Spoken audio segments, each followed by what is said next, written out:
This channel does not promote any violent, harmful, or illegal activities. All content provided by this channel is meant for an educational purpose only. Top quality और consistent performance के लिए सिर्फ silver pump नाम याद रखना। Good morning টিভি9 বাংলায় স্বাগত। শুরু করছি ফার্স্ট ব্রেক এট 9। লিমা রয়েছে আপনাদের সঙ্গে সকাল থেকেই টিভি9 বাংলায় সব বড় খবর। এই মুহূর্তে বড় খবর কি, 40 লক্ষ নয়, বিহারে ইতিমধ্যেই বাদ গেছে 52 লক্ষের বেশি ভোটারের নাম। এনুমারেশন ফর্ম ফিল আপ বাকি এখনো 21 লক্ষের বেশি। কি তথ্য সামনে আসছে আমরা আরো জানবো আমাদের রিপোর্টারের কাছ থেকে। জ্যোতির্ময় কর্মকার টেলিফোন লাইনে রয়েছেন। জ্যোতির্ময়, দেখো, প্রত্যেকদিন জাতীয় নির্বাচন কমিশন তারা যে রিভিশন চলছে সেই রিভিশন প্রক্রিয়ার আপডেট তারা প্রত্যেকদিন প্রকাশ করছে। সেক্ষেত্রে যে তথ্য আসছে যে ভুয়ো ভোটার অর্থাৎ একাধিক জায়গাতে যাদের নাম রয়েছে বা যাদের বৈধ কাগজ নেই এরকম ভোটার ইতিমধ্যেই প্রায় 50 লক্ষের বেশি, 55 লক্ষ ভোটার ইতিমধ্যেই বাদ যাচ্ছে বলে তারা স্পষ্টভাবে জানিয়ে দিয়েছে। গতকাল একটি সংখ্যার কথা আমরা জানিয়েছিলাম, যে সংখ্যাটি হচ্ছে 73 লক্ষ। এই 73 লক্ষ সংখ্যাতে দুটি ক্যাটাগরি ছিল।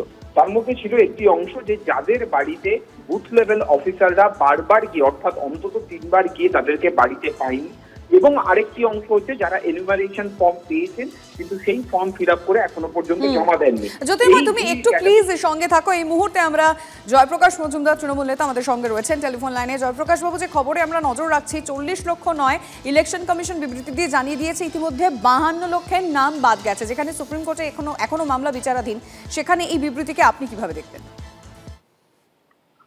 দেখুন, স্বাধীনতার পরে যখন জাতীয় নির্বাচন কমিশন তৈরি করা হলো, তার সঙ্গে হলো মানুষ কিভাবে ভোট দেবে, পিপলস রিপ্রেজেন্টেশন অ্যাক্ট তৈরি করা হলো, গণতন্ত্রের মূল সূত্র বাঁধা হলো, তখন নির্বাচন কমিশনকে যেটা দায়িত্ব দেওয়া হয়েছিল ভারতের সংবিধান দিয়েছে, সেটা হচ্ছে এই গণতন্ত্রে যেন কোনো বৈধ ভোটার বাদ না যায়, সকলকে নিয়ে ভোটার লিস্ট করে প্রত্যেককে ভোটের অধিকার, এবং সব থেকে বড় কথা গরিব বড়লোক গুরুত্বপূর্ণ কিংবা সাধারণ মানুষ প্রত্যেকেরই একটা করে ভোট, আর সেটাই সর্বোচ্চ অধিকার গণতন্ত্রের।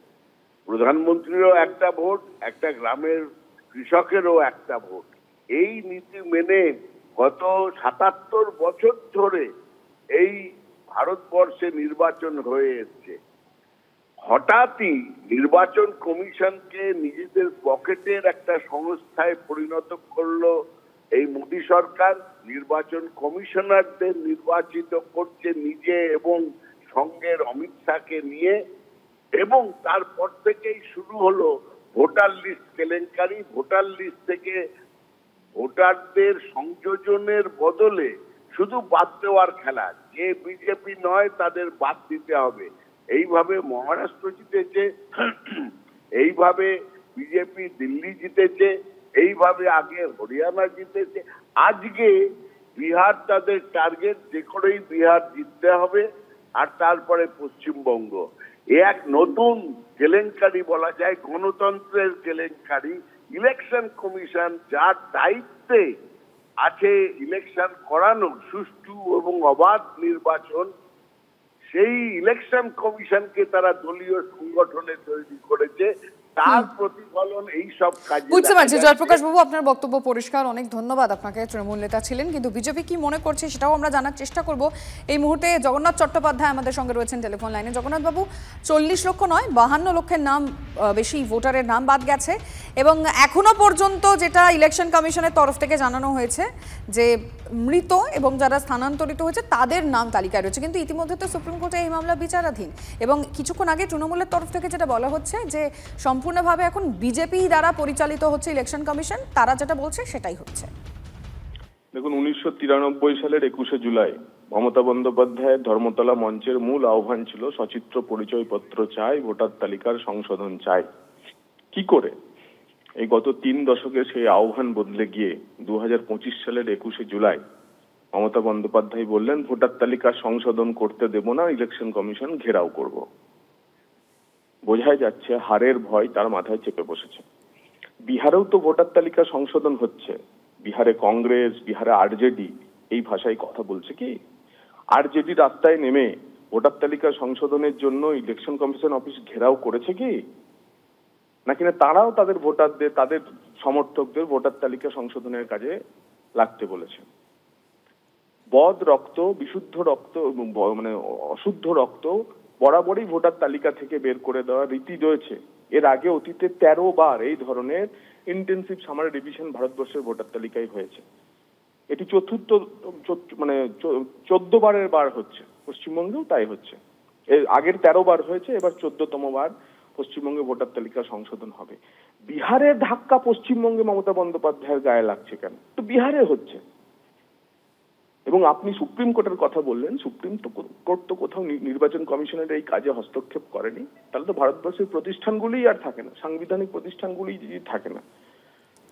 সুপ্রিম কোর্ট শুধু 3টি বিষয়, 3টি পরিচয়পত্র কনসিডার করার কথা বলেছে। বেশ, বুঝতে পারছি। জগন্নাথ বাবু, আপনার বক্তব্য পরিষ্কার, অনেক ধন্যবাদ আপনাকে। বিজেপির তরফ থেকে আমরা প্রতিক্রিয়া নিলাম। এবার আমাদের রিপোর্টারের সঙ্গে কথা বলতে চাইবো, জ্যোতির্ময় রয়েছেন। জ্যোতির্ময়, ইলেকশন কমিশনের তরফ থেকে কি কারণ দর্শানো হলো এখনো পর্যন্ত যে এতজনের নাম বাদ যাওয়ার? এক্ষেত্রে কারণ কি রয়েছে?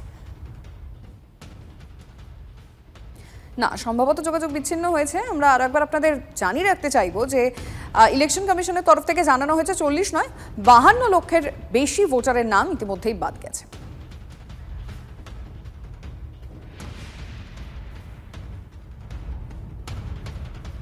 একুশে জুলাইয়ের মঞ্চ থেকে বিহারের ভোটার তালিকা নিয়ে কি বলেছিলেন মমতা বন্দ্যোপাধ্যায়, একবার শোনাবো আপনাদের। आप खाली मिसरूल का बात करते हैं, मिसरूल तो आपका गवर्नमेंट का है। हम इलेक्शन कमीशन को चेयर को रेस्पेक्ट करते हैं, लेकिन जैसे बिहार में 40 लाखों का ज्यादा आदमी को नाम निकाल दिया और बंगाल में भी करने वाला है। अगर करेगा तो घेराव कर्मसूची करेंगे, पूरा घेराव होगा, पूरा आंदोलन होगा। हम नाम काटने नहीं देंगे।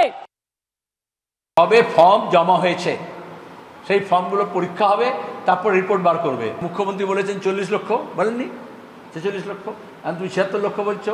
বিজেপি বলবে 4 কোটি 2 কোটি, এরকম করে সংখ্যা বলে। আর এখন ফর্ম ফিল আপ করা হয়েছে, ইলেকশন কমিশন সেই ফর্মগুলো ফিল আপ করে তারপরে ফ্রেশ ভোটার লিস্ট বার করবে। আদৌ যদি করে তখন সংখ্যাটা জানা যাবে।